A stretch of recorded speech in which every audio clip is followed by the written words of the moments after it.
Beranga bwetambudde tuli side ze Mubende kati wetutatagidde omuyimbi gwe bayita tugambe gusinze tugambe tutya omukyala gwe bayita Senga Halima Namakula bino mbitandike ntya n'omuyimbi gwe bayita Hanson Baliruno oyinza obbiwulya n'owakana naye omutegesi nga pulezidenti bamuyita Edike Edward ali ku Point FM we Mubende eyo yafunyemu akasente ke n'ategeka abayimbi okuli Hanson Baliruno, Chosen Becky, Senga bamuyita Anet Nandujja n'abayimbi abalala. Kati abayimbi Hanson Baliruno ne Halima Namakula badduse ku mulyango ne babbawo miliyoni 7 weddu byatandika bisi byange saaso se bikiriza ne Eddie soko ulire emboozi ono ye mutegesi bamubyeko sente ne bapresenta be Mubende babazala wannyo luli MC Meya kabako yamutwalako sente nadda mawulire Eddie ate bakuzeeko naawe kati katubulire wulire ensonga zonna. Hanson Baliruno Halima Namakula babba batya sente ku mutegesi. Hanson Baliruno oli muyimbi aludde mu industry wakamanyika olina okutondekanga oneka miliyoni for you ne kapyata ne Chosen Becky ba promoter boli mu kubbo obudde bu be bagenda okutegeka eno Mubende Baliruno giwanzibidde mama Halima Namakula wankubidde simu ne mungambanga bwe mukolera sale nondagane namba za state simanyambo mwe temukola bya kiyayi njagala mukwate miliyoni zange 7 mujemba sasole sente ze mwayimbidde ebisigadde tugende nzerosi weziba zange lwaki temukiriza kumpa sente ezange zinasolozeza batuse kwa yone bagobo mwana mu motoka nga bamugamba fetu kuba motoka yabadde ne sente yabaddenda nga bo bamutaddemu bamugamba fe tugenda kampala tugenda sula bukedde basuze wano mube nzanno nsaba abayimbi babiri mama Nandujja tabirimu nsaba Halima Namakula miliyoni 7 badduse nazo ne bapyate nazo. Ekivulu kino kyalina okubaayo nga 5 era kyaliyo nga 5 mwezi ogwokusatu Maachi.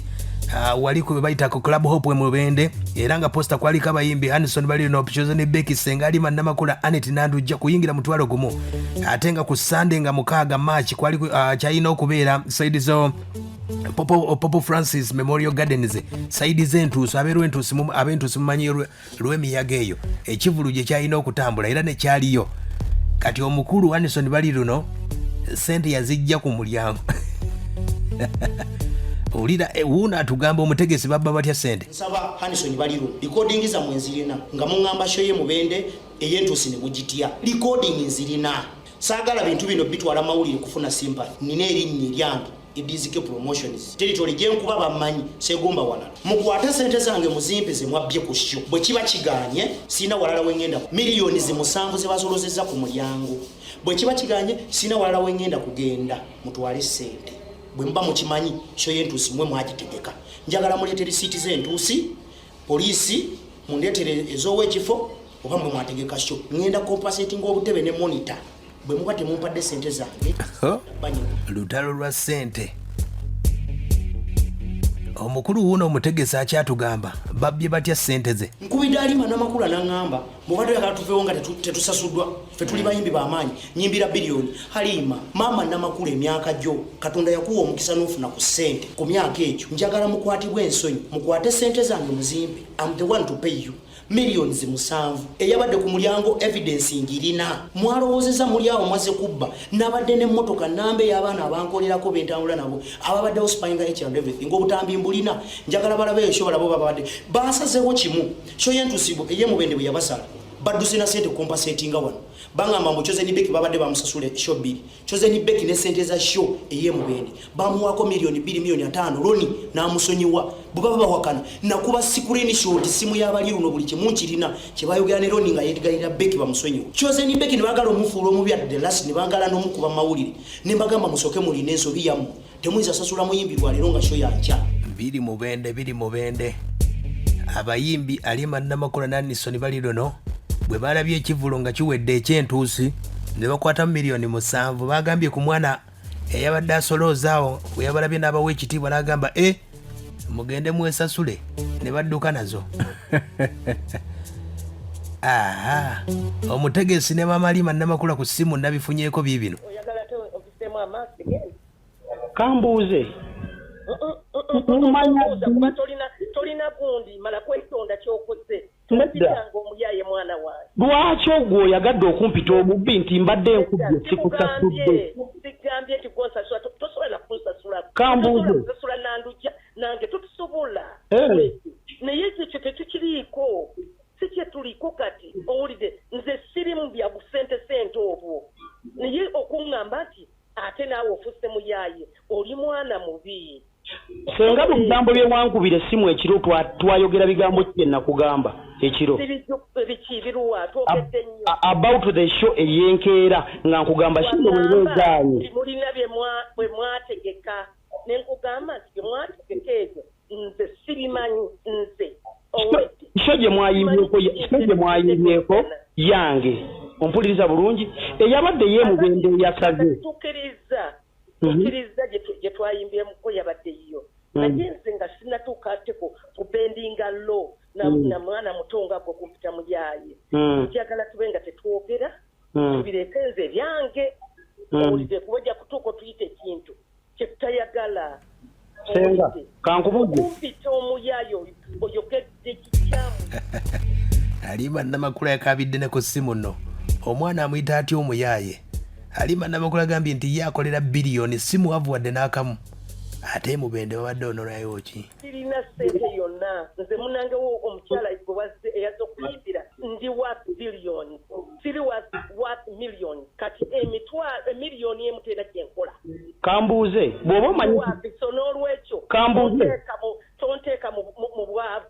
Lwaki Anisoni takwata simu yange ng'akimanyi bulungi sho gye yazze sente zaatutte ali mu motoka endala ng'akimanyi bulungi sho sente zaatutte si ye shoyo nze yagitegeka. Kikati mwazikebedde Senga waliwo kye bagamba eky'obuntu ekivaawo ne mutuuka nga temukyali muntu. Mwazi balansinze omulenzi batutte sente miliyoni 7.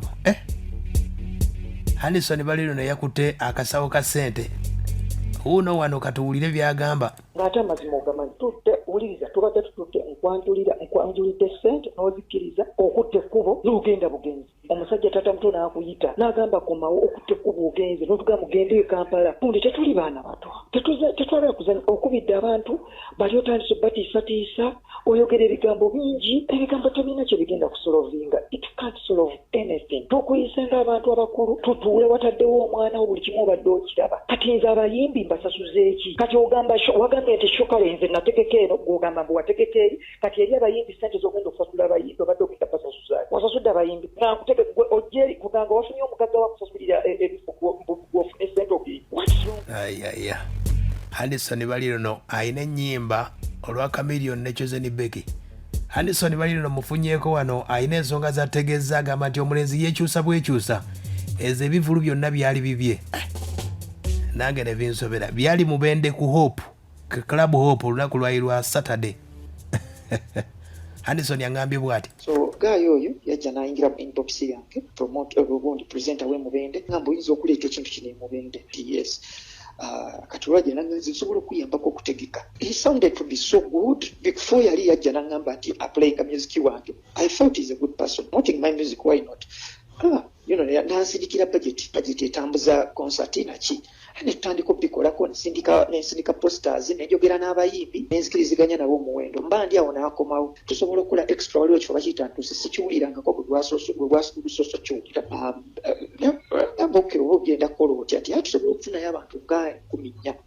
Ngamba that sounds great. Mugamba abayimbi tutandika okubagaininga n'abayimbi agenda n'angamba sente tazisobola ez'abayimbi eza ate n'abayimbi nga tebaagala kugenda because baawulira nti sente etono. Kati ne mugamba so what if nze I take over the show n'onkolera n'agamba it's okay Hanson nze bw'onooba onoosasula ne mugamba no problem.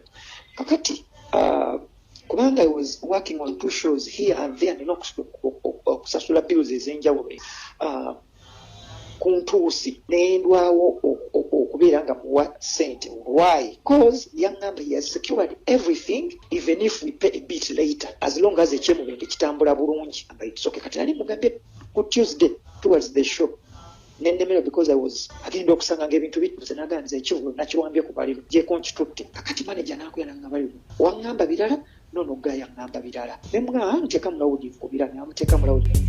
Basi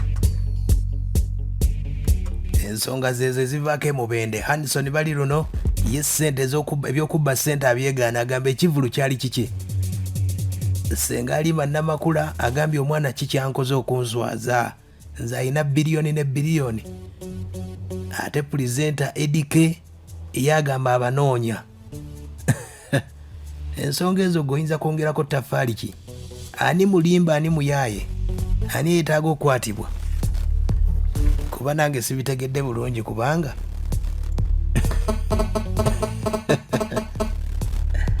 aha abayimbi ekisooka bayala buli kimu basobola okikola. Olaba Kabaka yatwala ziri. Baba bani. Hello. Esebo. Jaja banike. Steady. Jaja Jamil kustanze masaka. Ensongo ziwulidde? Naye kankubuuza. Abana b'emutesa wachi. Oba banafu bunafu oba simanyi. Emusimme ya jali. Tata b'emubendo baba abachi. Simanyi. Nonye. Bonna bakyali awo bakyakalana. Kati tannamanya mutuufu yani.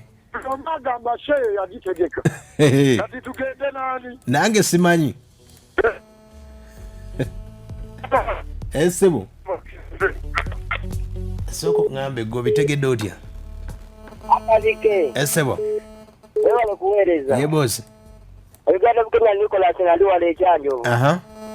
Kati buli agamba atembo ekivulu kyona atona agamba kyono kati kutegeera. Soko ngambe. Abani. Ogamba otya? Wewe wale kueleza kabuye wani kijabwe. Naye ze kyenda bye. Baraka engabana yaganye. Engabana yaganye. Engabana kati bwe yaganye kati buli omu ayagala kukiragira bwatyo. Mazima ddala. Kale. Anti ekivulu ky'emubende ekyasooka kyo kyasala. Kati ekyono yo ono omutegesi yabaloopye. Ekyentuusi kyo kyakola bulungi nnyo kwe kutwala miliyoni 7. Hanson ye n'ategeeza nti agenda kusasula baani bali abayimba. Abani. Sebo. Ibali kueleza ba. Kale sebo. Nterevo nabera kali ba DJ chat tonga nsinzidwa ni nasiti mu lwengo. Kati nze ndaba genda bamu. Kintu kyangu nnyo okusoka kukkanya n'abaami bamusooka bemanya nti nze ategeka ekivulu.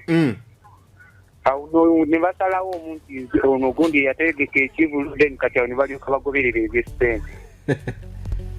Aha, sebo. Talk to me. Yeah, boss. Ono leito niko mwana ikatu kusenjira likana. Sebo. Na engeri yadala nze bwengera nga netegereza ekitufe embozi gy'olese olunaku olwala kuyita mubende. Abandi baire bwanga be bakyamu. Nate emiliyoni 7 g'omwindi eyizidde ebbanga n'ebbanga nga Halima Namakula tosobola okuddeesa by'omwana omutegesi w'ekivulu. Naye abanike eno kitatu kusuuba leito nike katundu webale kuwuliriza. Sebo. Sebo. Webale kuwuliriza. Kale sebo. Nkati kyamatovu ezisingire bukakata kunya. Tiki ensongo ziwulidde? Bane mama Namakula naye nnyo. Iye agambye alina biliyoni. Aziriwa naawe. Nabuyimba ki? Sebo oyo omukazi yakolako radio namba sebo. Okuba kuchimbeewo yali akubika yimba ki? Sebo era kye emubende bamutimbye sebo. Naye atulekemu naye yeyiya bweyiya. Bwebasera muwulira mu ntalo ennaku zino babadde bali mu ntalo tasina mugerwa. Naye yeewummuzeeko oyo mukyala akuse. Naye buli kaseera abeera mawulire bitagasa. Nze tekyasa.